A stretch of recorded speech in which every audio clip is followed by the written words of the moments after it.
And good evening. Welcome to Recovering Hope. My name is Marcley, and I say this about every Wednesday. It's a good day in Wilmington. Hope that you're having a good day wherever you may be tuning in or watching on Facebook. We're here to share our information, our resources to let you know that there is absolutely, positively hope to heal those in the battle of addiction as well as for their families because addiction is a family disease. It does not just affect the individual that has this illness. It is a disease. And if you would like more information, if we could be of any help whatsoever, if you're watching on Facebook, the website's on the screen there, recoveringhope.org. Uh, Comments, suggestions, ideas. If you need help, please reach out. Make that first move.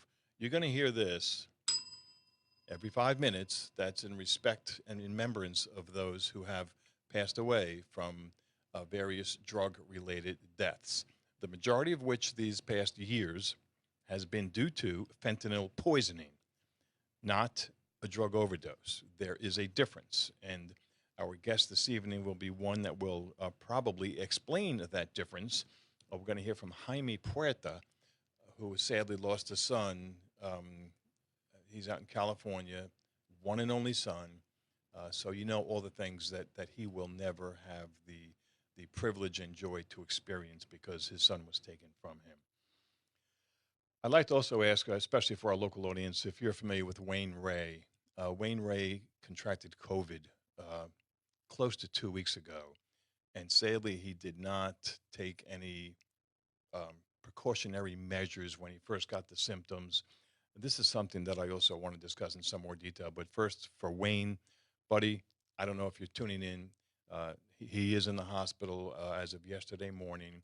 Last report I got from his daughter is that he's improving, so that's great news. His Lori too is afflicted by COVID, but I don't think it's as severe. So Wayne and Lori, we love you. We're praying for your recovery, and please, everyone out there, join with us in that.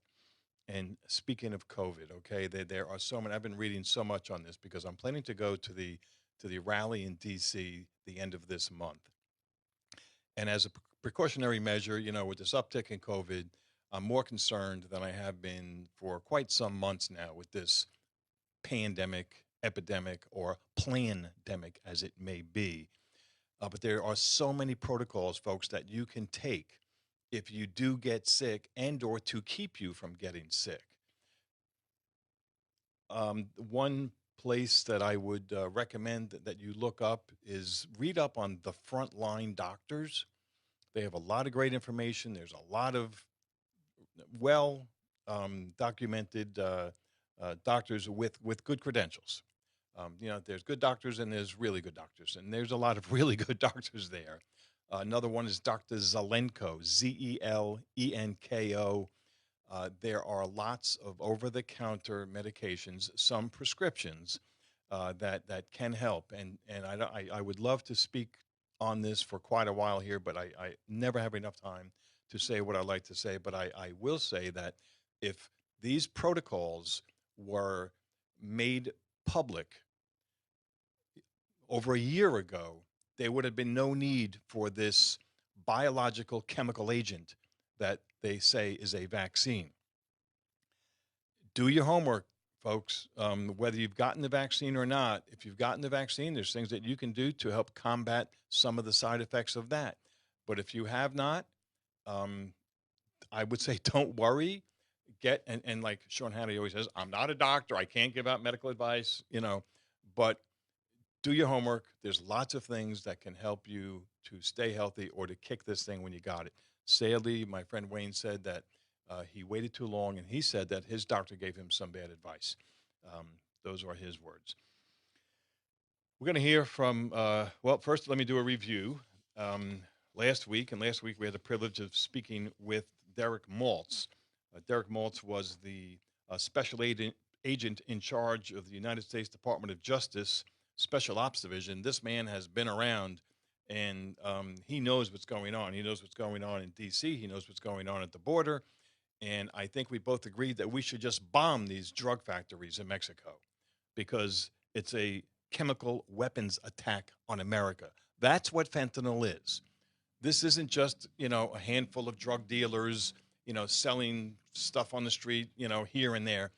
This is chemical weapons attack in America. And if we think of it that way, I think that we have got to handle this very seriously. And I doubt that this wimp in the White House would ever do something like that, but we know who would and perhaps still can. Some of the other information that I took away from our conversation with Derek, and I don't have the time to go into a lot of detail here, but just a few things. All right, I already mentioned about bombing the factories.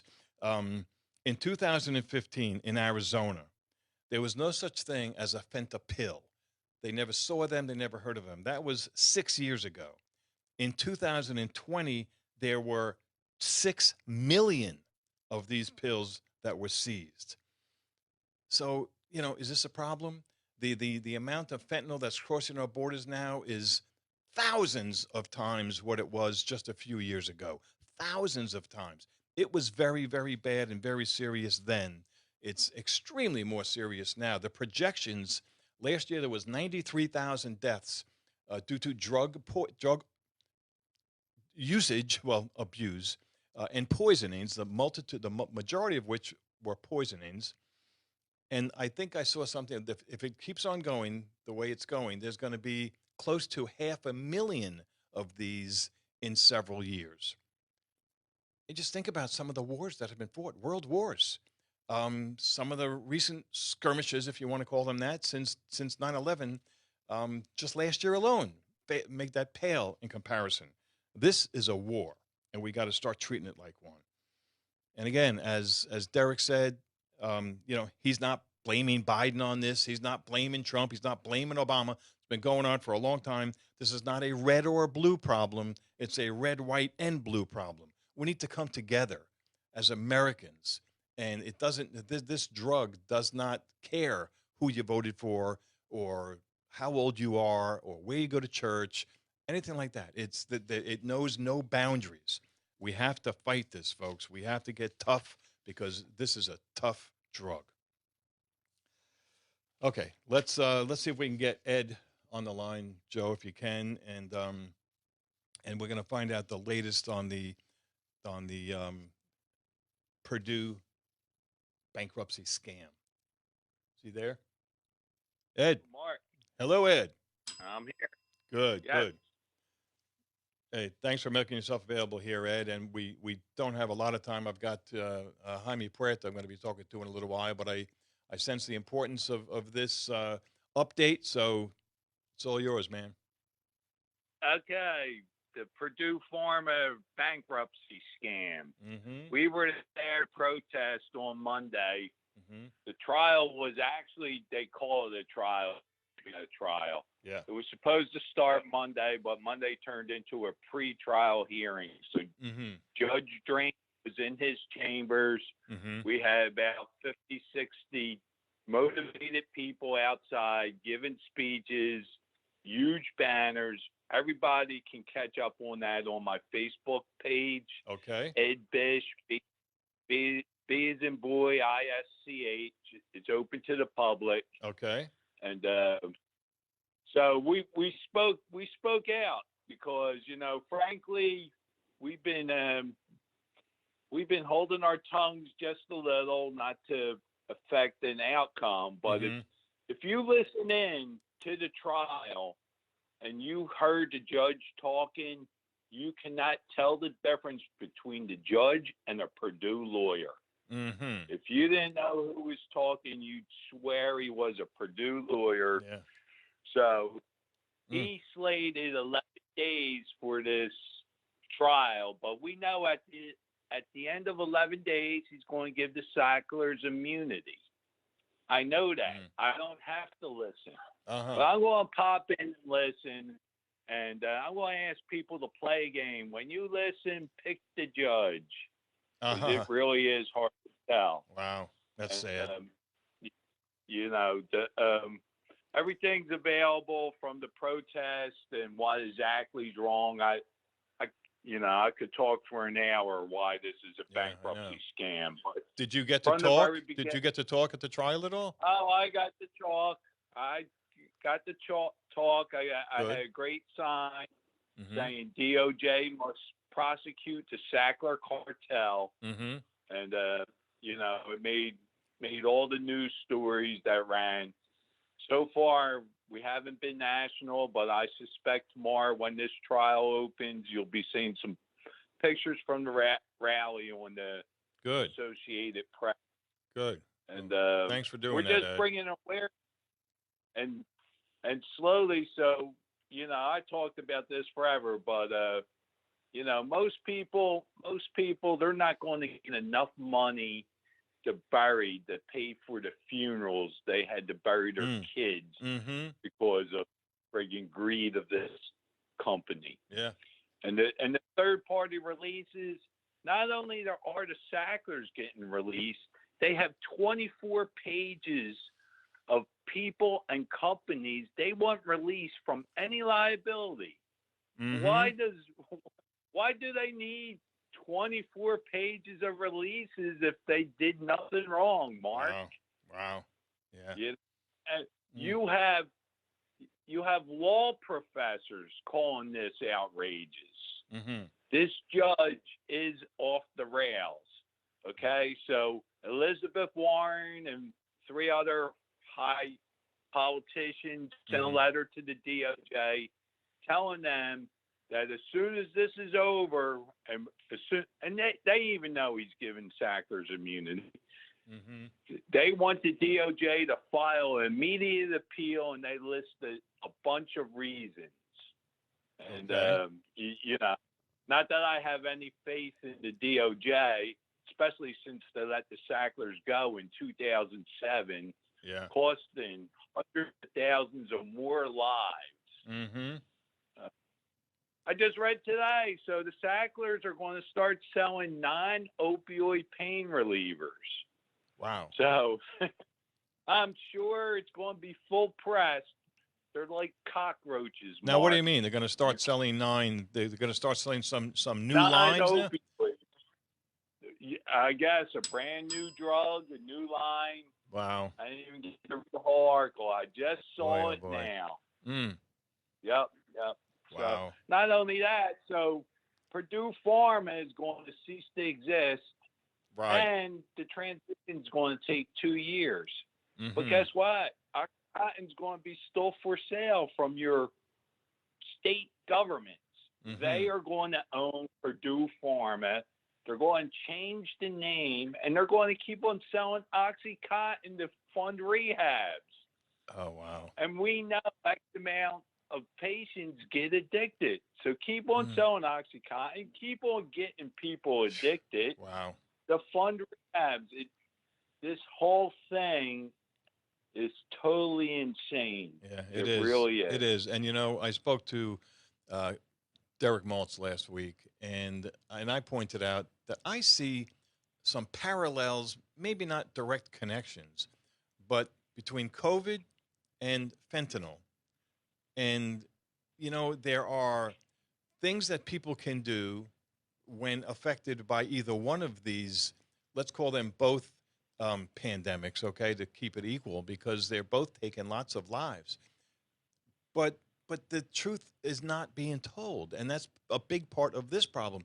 Do you see a connection at all with the Sacklers and fentanyl, Ed, or do they have their hands in the legal prescriptions enough that they don't need to deal with fentanyl directly?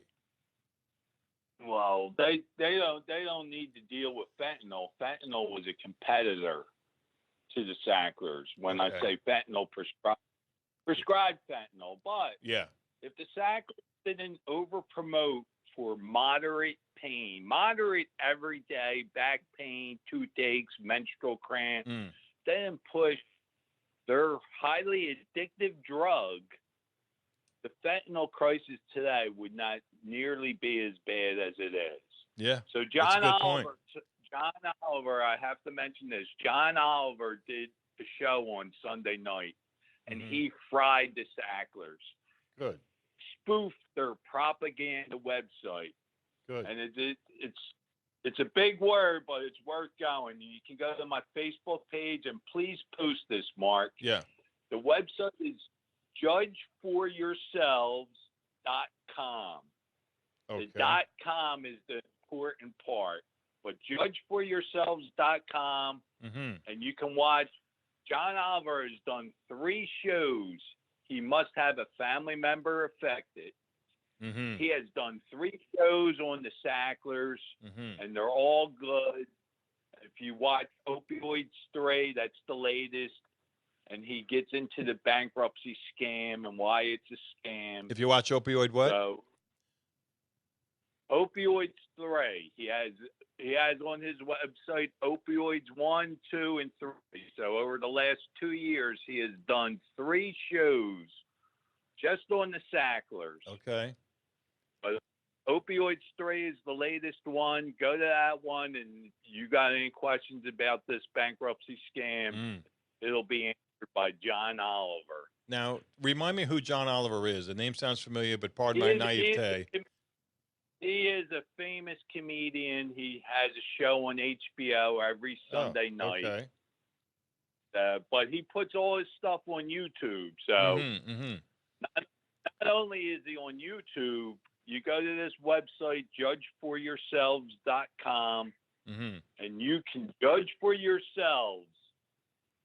You know, is this a bankruptcy scam or is this legit? Yeah.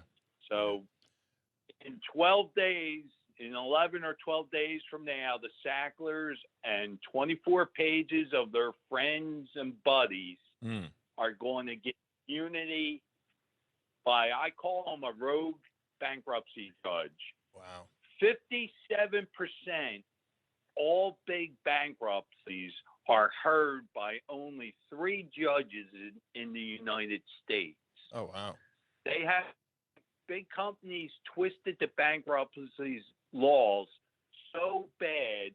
All they got to do is rent an office space where this judge is. They can go and take their case in front of the judge of their choice.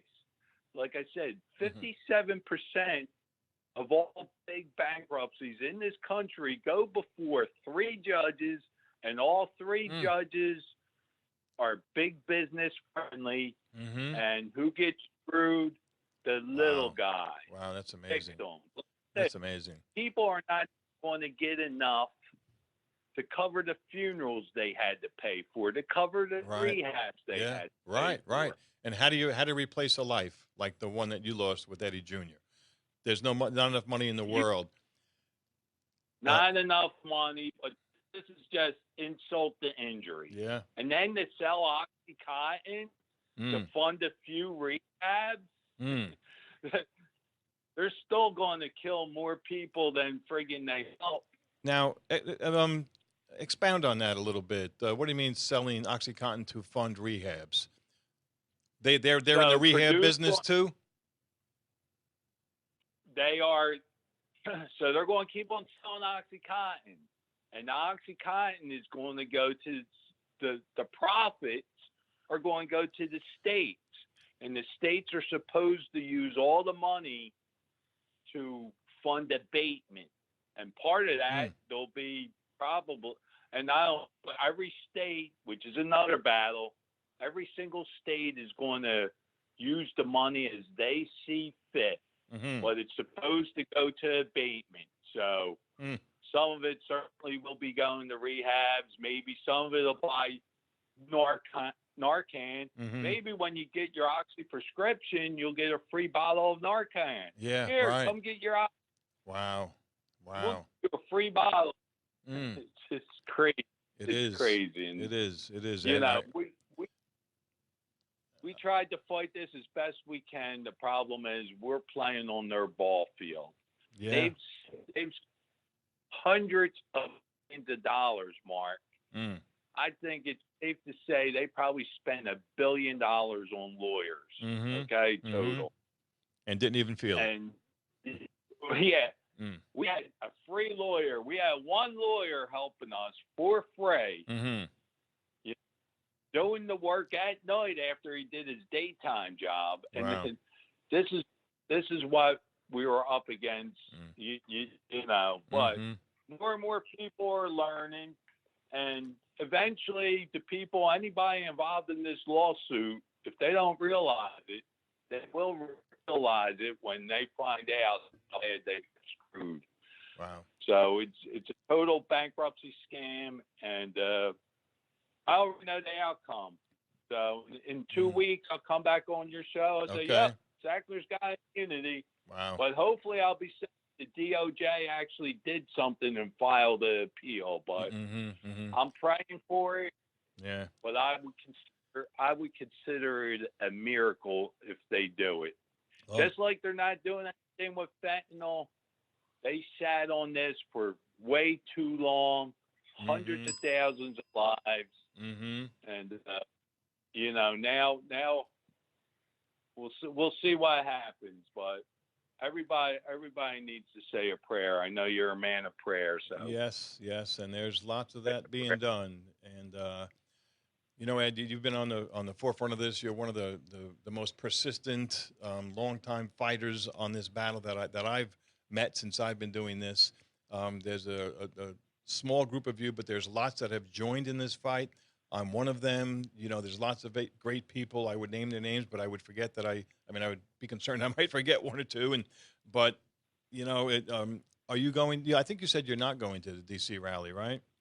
Yeah, I'm not going to be able to make it. I have contributed money. I have promoted it. Yeah, good, thanks. And once this Purdue trial wraps up, I'll be promoting it even more. And I stand with you and everyone else, and my buddy Dan Schneider, right, and April Babcock and Virginia Krieger, and I talked to them all, and I talked to Dr.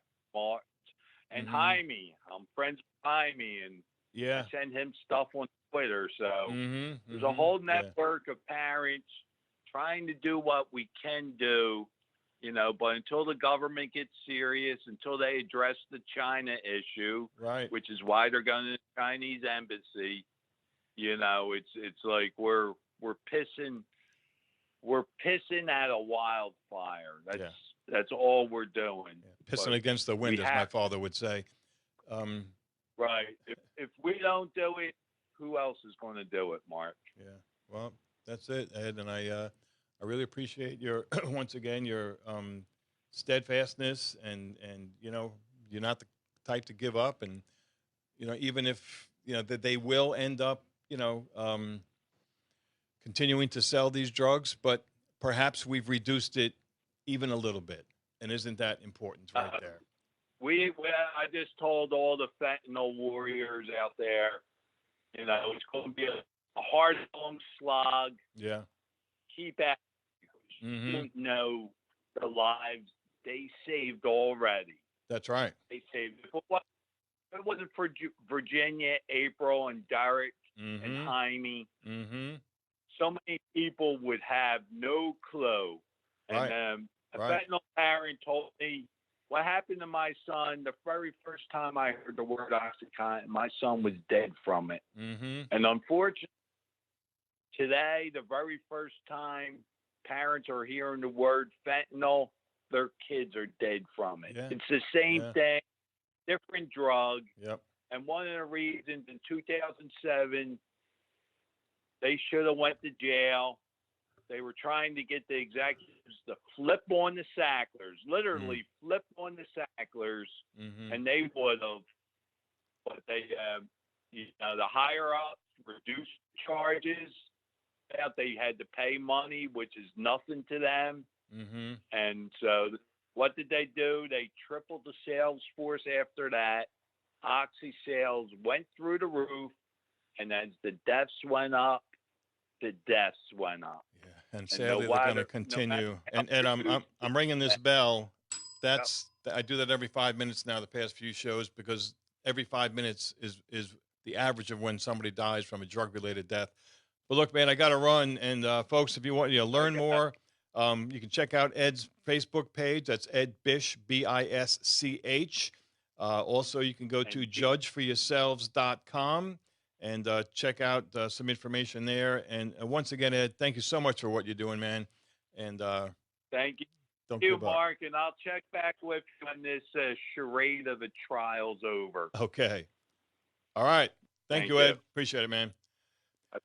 Bye. That's going to bring us to our first break here. And when we come back, we're going to hear from Jaime Puerta. And he's got an interesting, sad story, but we'll see what he's doing. We'll be right back.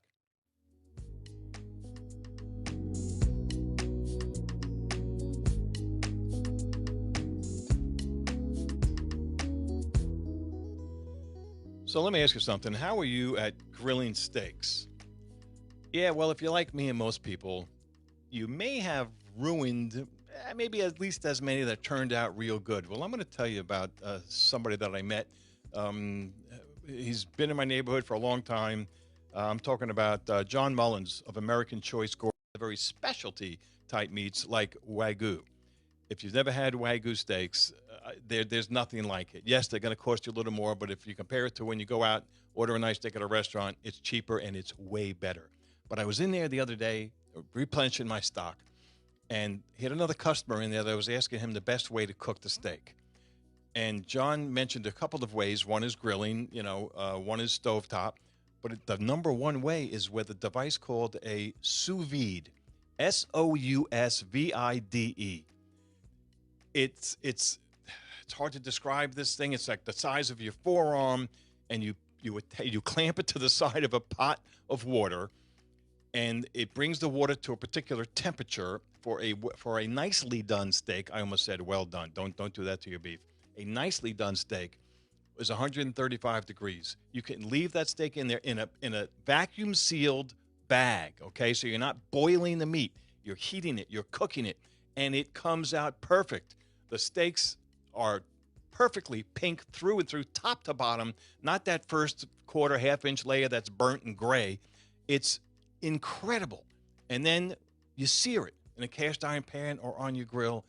I'm telling you, and the sous vide cooking device, is only $60. John's not in the business of selling those and making money, but you can buy them there. I'm telling you, if you don't have a grill, I just spent about $700 on what I thought was a top-of-the-line grill. I haven't used my grill in about 2 weeks, other than to sear my meat that I got from John. Folks, it's incredible. You got to try it. You can reach American Choice Gourmet at 264-1277. They're located at 4510 North Chase Parkway. And yes, that's up in North Chase on the industrial side there. Once again, their number 264-1277. Try it out.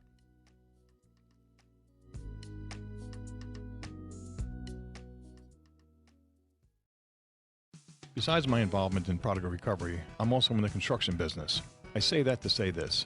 When we have tropical storms or hurricanes, the real hard, difficult, expensive, and dangerous work is usually the result of trees falling on homes or other personal property. Hurricane season is not the only time to get prepared for this. As a matter of fact, it's before and after hurricane season that you need to get prepared. My son Chris started his tree business called Climb Pro Expert Tree Care after Hurricane Florence. Chris has all the equipment and manpower to take on even the most challenging jobs. With over 20 years of combined experience, Climb Pro LLC can safely remove any unwanted hazardous trees from your property. They also offer tree pruning, elevation, dead wood removal, and other expert tree care services. Don't wait until you have a tree emergency. Visit climbpro.com, that's climb with a K. Check them out on Facebook or call Chris Marcley at 910-540-5249. Mention this ad for a 10% discount. Constructive Solutions is the name of my construction company. It's called Constructive Solutions because I focus on solving what it is my customers need and want, and there's always a way to get the job done. We're in our 25th year serving our community. We handle all types of home improvements and repairs, literally from your crawl space to your roof, as well as commercial alterations. We're a small, family-owned and operated business. My wife works in the office, and my son Dylan is my right and left-hand man. Combined, we have over 70 years of experience. Dylan and I face every project or challenge that comes our way. I learned my trade from my father, who was a builder until his eyesight failed him. I was showing some employees a picture of my father working on the second-story eaves of his home, and I said, "Can you believe he's 82 and up on a homemade scaffold?" They said, "He's 82? I replied, "Yes, and he's blind. Don't ever tell me it can't be done." So if you want quality professional service for your home or business, give us a call at 910-231-6020 or go to markmarkley.com.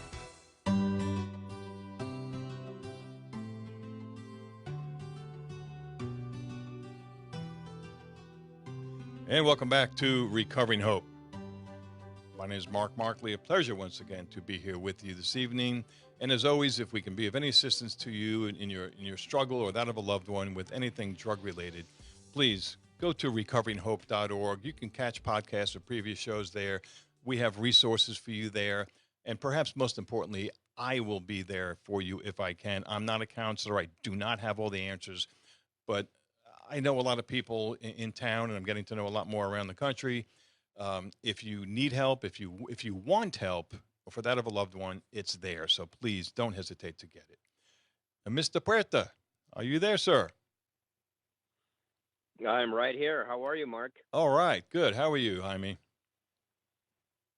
I'm doing well, thank you. How have you been, Mark? Thank you so much for having me on your show. Oh, you're very welcome. welcome. Pleasure and an honor. Yeah, thank you. And you're going to hear this about every 5 minutes, Jaime, because I've been doing that lately because I know you know the frightening numbers of the amount of people that we've lost due to drug-related deaths, and it's about every 5 minutes. So I've been ringing that bell every 5 minutes if I remember, and that's I don't want to take you off subject when we're talking, but if it's okay with you, I saw a prayer that somebody posted. It's a couple of paragraphs I'd like to read, and I think it would make for a good opening here. This is by a gentleman named Merritt Hartblay. I believe he also does a podcast up in New York. He said, "Dear God, we come to you grieving with broken hearts over our loved ones who have become the victim of drug poisoning. Our sorrow knows no depths as we consider the preciousness of the life lost and the family of the terrible accident that robbed them of a good life and caused their death. Those of us left behind feel victimized ourselves.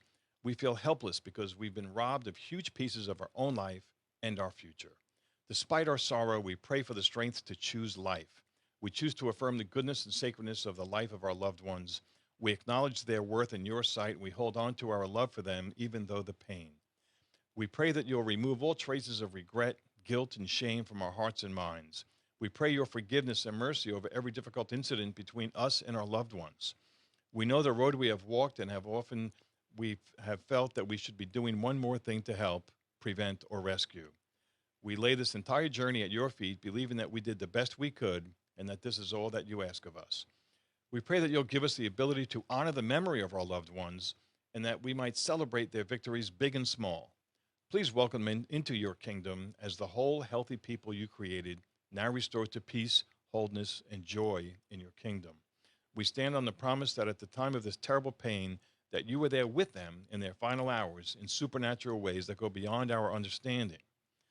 Although we cannot bring our lost ones back, we pray the future time when you will show us how to honor them by somehow taking up the good fight so that others might live.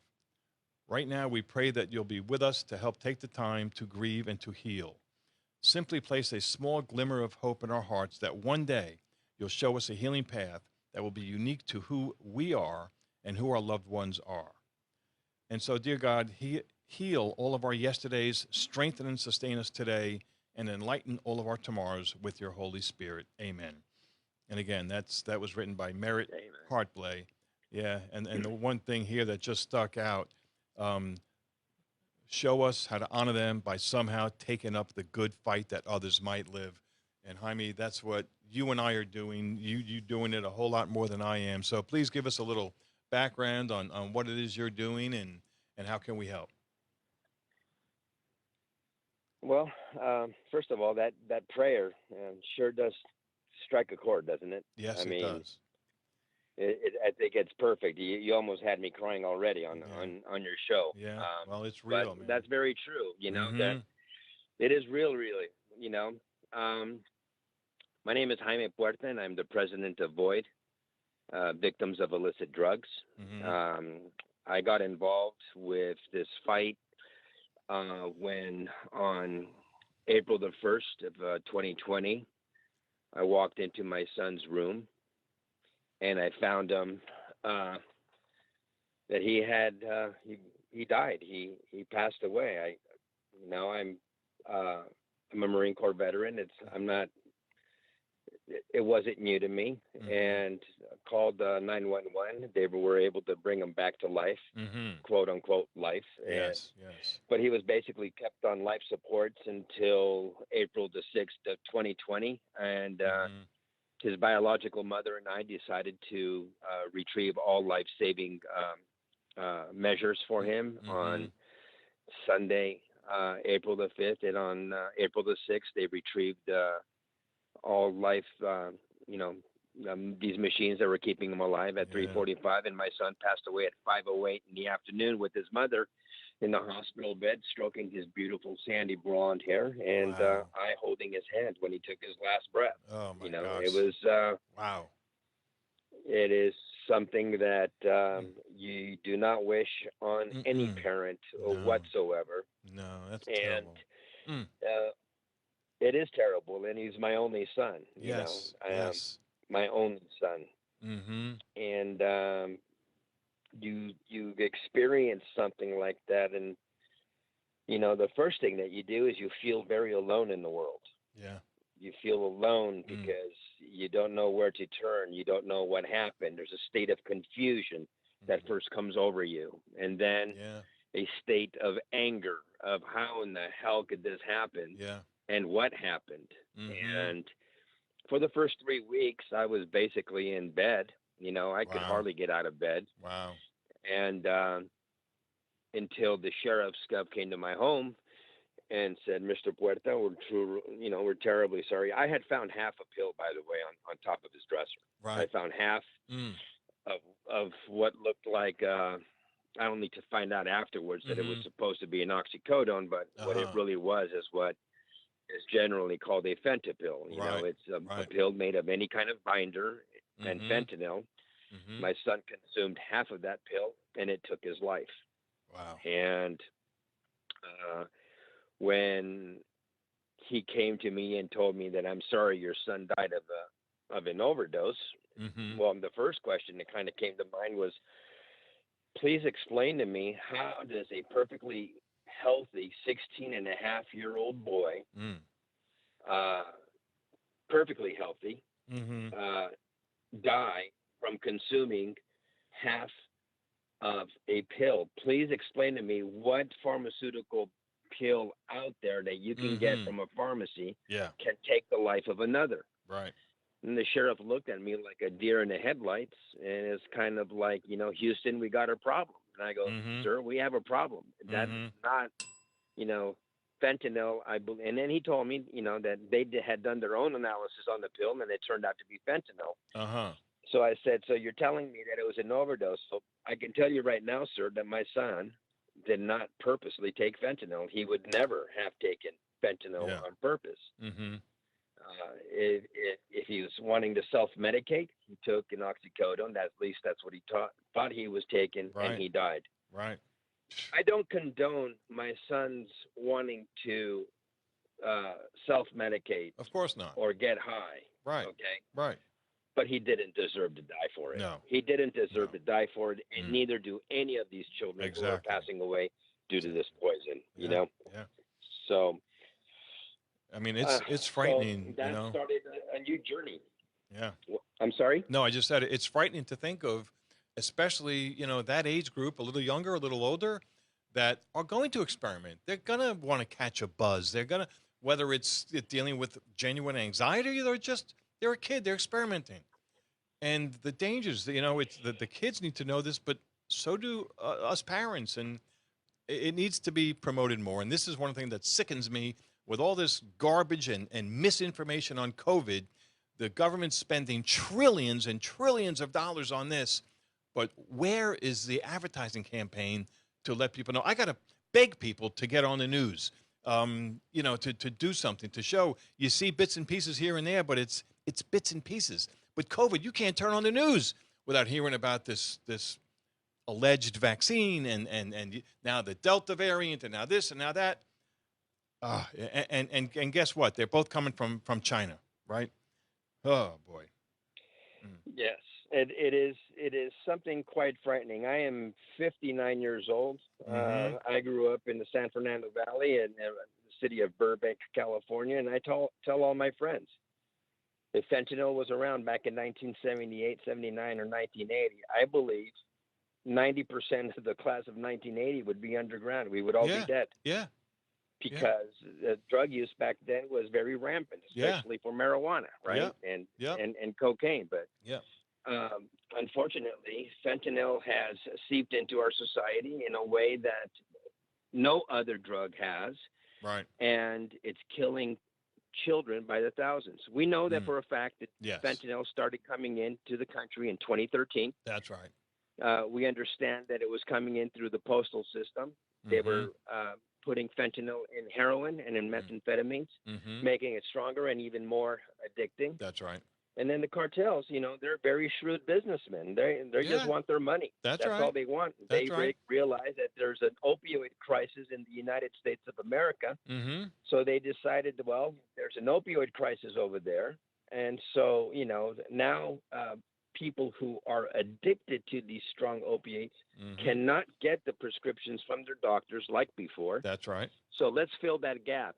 And how do we fill that gap? Well, let's start pressing our own pills and make them look like authentic Percocets, authentic Oxys, or authentic Xanax, or Vicodin, or Adderalls. Right. And let's sell them. But there is absolutely no quality control on these pills, whereas one pill might have 1 microgram and you get high. Another one, if you're unlucky enough, you get the one that has 3 or 4 micrograms of it, and then you die. Exactly. And they don't care who dies. No. They just care about their money. Yeah, and these that's guys exactly what's happening right now. These guys aren't pharmacists that are putting this stuff together. I mean, do you know? And I think I've asked 1 or 2 other people this in the past. Do you know if Narcan is effective in reversing the effects of an overdose of fentanyl, like it would for heroin or other opiates? I guess it depends on how much it takes. I believe it's much more difficult. That's what I thought. Correct. I believe it's much more difficult. It's much more difficult to reverse the effects of fentanyl. Now, granted, I am not a doctor, but from what I've read, it's much more difficult to reverse the effects of fentanyl poisoning than it would be for heroin, right? Right. And quite frankly, I believe, as many other advocates believe, that, Narcan, it really doesn't save lives. I think what it does, it defers death. Because sooner or later, nobody's going to be around you with Narcan. Yeah. And it's going to be too late. And if you are saved by Narcan the first time, maybe somebody's not going to be around you the second time to be there next to your side or by your side when you take too much of something, or you take a fentanyl and you go into, pulmonary arrest or cardiac arrest, and nobody's going to be near you to give you the Narcan to bring you back. Right. So I think Narcan is very, very important. I think everybody needs to have it, but if people are not getting the help that they need, all they are doing is deferring death, not saving their lives. Yeah, so you're right. It's truly horrific. It is really, really horrific. Yeah, I'm very thankful that somebody was there with Narcan to reverse my son's overdose. He took 3 shots of it, and by the grace of God, he's alive and well today. And I'm just very, very thankful for that. And I think it was not somebody that was with him. I believe it was when EMS was called, and they shot him up with it. But he was out. He had no vital signs. I don't know how long. But it's good to have. But as you say, you can't depend on it to always be there in most situations. Well, by the grace of God, your son is still here. Yeah. They applied it to my son, but it didn't do anything.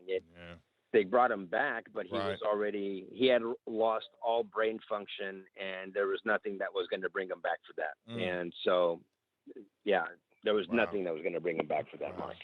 Nothing whatsoever. And that's it. So, this has been a very long road. I started working when this first happened. I met other parents here in Southern California who I think Matt Capilouto. I met him. I knew about his. Yep. I met him, and then we got together early in the pandemic, early May of 2020, and in a coffee shop in Temecula, California, and saying, "What are we going to do?"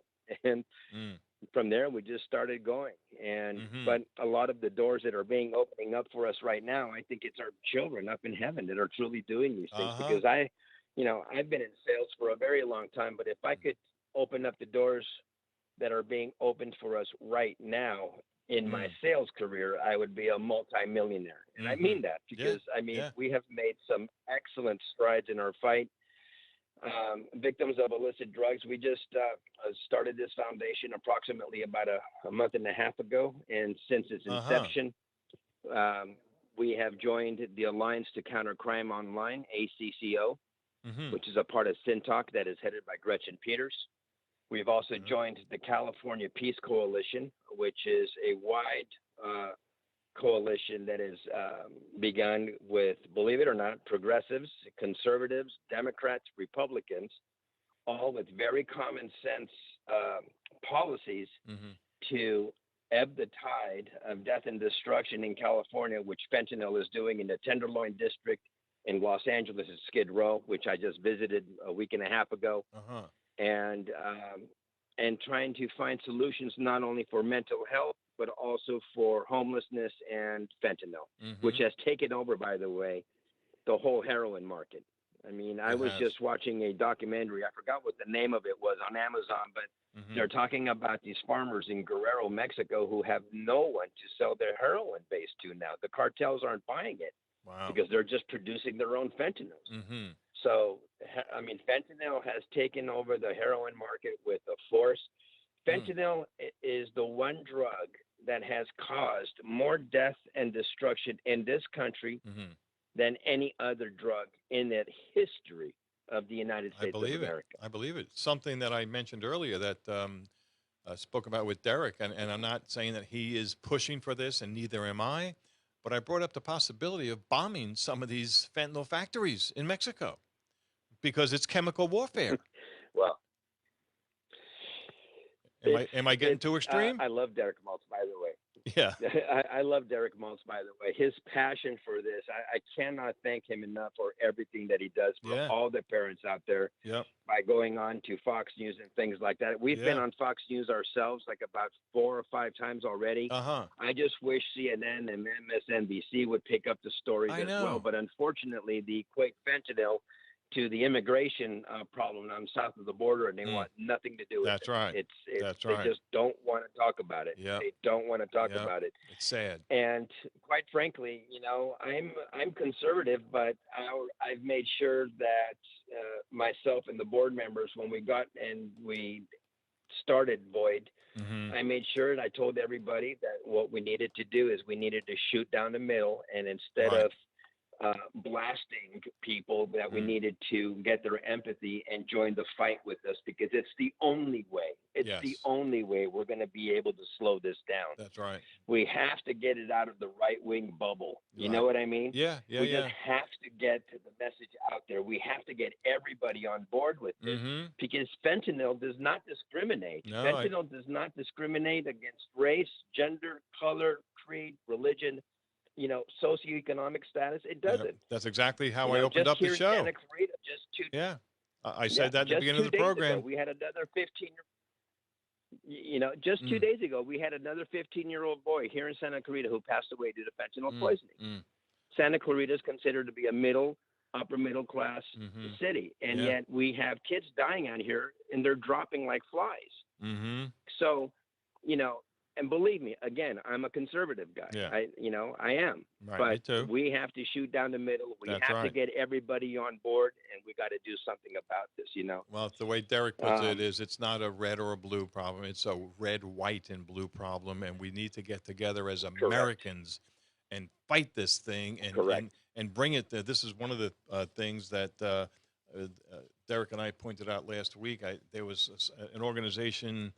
What are they called? SAFE, the SAFE Project, and they had 5 questions, and one of or 5 points, I should say.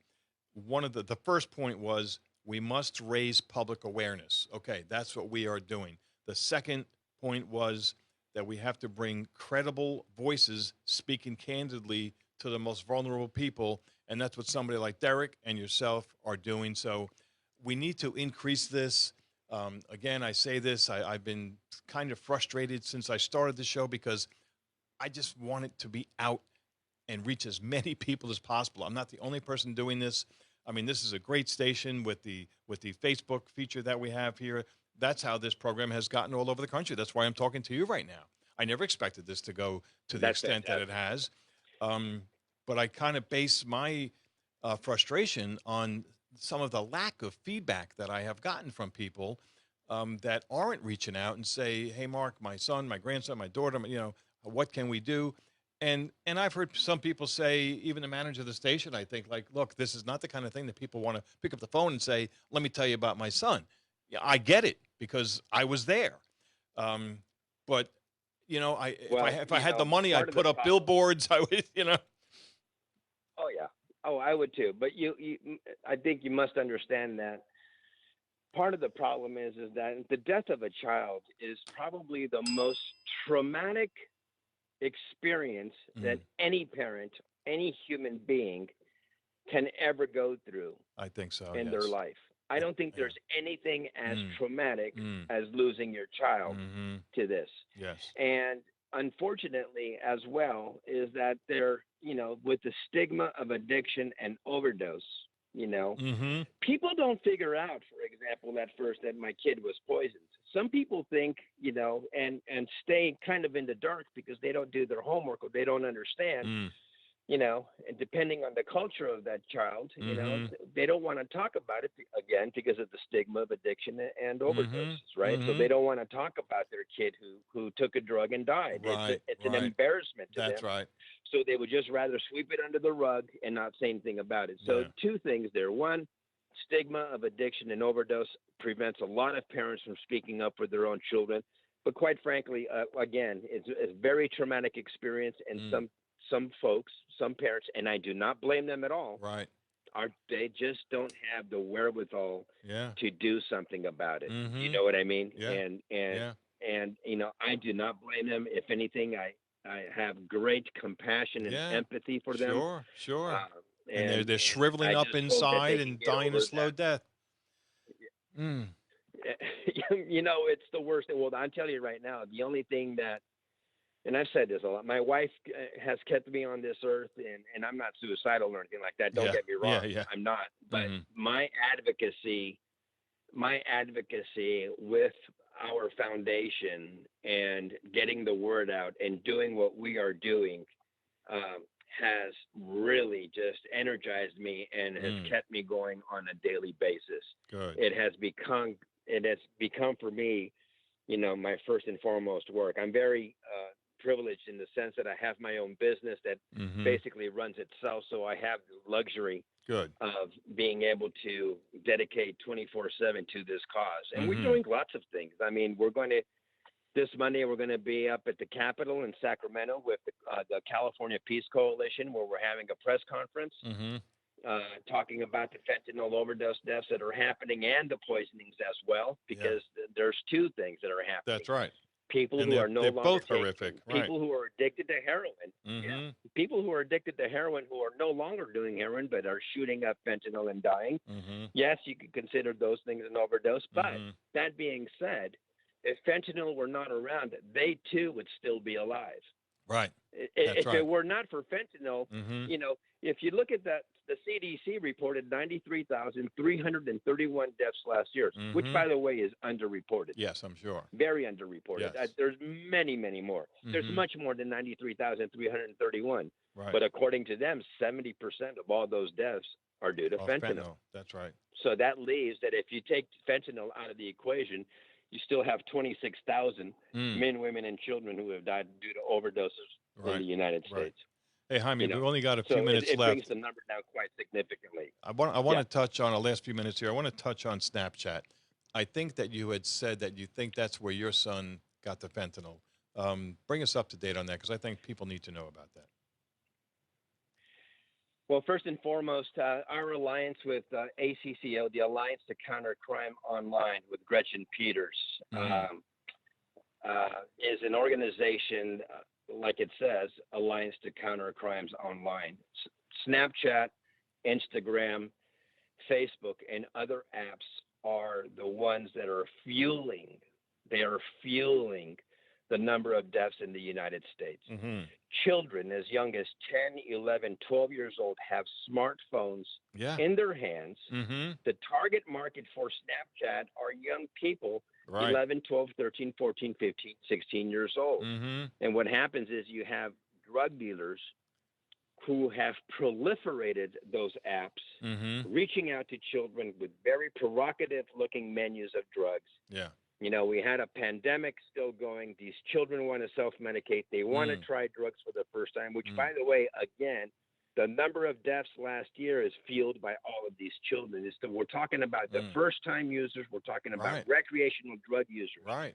We're not talking about the people who are addicted to drugs that have fueled this problem. Exactly. We're talking about the children that fueled this number. So Snapchat, in my point of view, in my mind, is the number one purveyor of death in the United States of America. Oh, wow. Period. Wow. These people have no scruples. Now they have partnered up with an organization called Song for Charlie. I know the founder of that. His name is Ed Ternan. I think he's a wonderful man. Mm-hmm. But he wanted to take a different approach. He didn't want to go against them. He wanted to help them. And in some way, shape, or form, they have done some really nice PSAs and things like that. But now Snapchat is basically, in my mind, using them as a scapegoat because, you know, these deaths, well, we're trying to do everything we can to stop these deaths. So if you have a problem, please reach out to Song for Charlie. Which I think is just insidious in and of itself. Parents who are calling Snapchat for reform and want something to be done about it, you know, all they have to say now is that, well, we've partnered up with this organization, and they wash their hands of it. And they know they can't because, again, Section 230C has not been revised. But I cannot get into details about it. Yeah, but that's okay. Jaime, I'm sorry. We already have. We're up against the clock, as the big boys like to say. Tell us how to get the Void. www.stopthevoid.org. Stopthevoid.org. Okay. Stopthevoid.org. Okay. www.stopthevoid.org. All right. Jaime, thank you so much for your time, sir. And let's keep on fighting the fight. And I hope to see you in D.C. in a couple of weeks.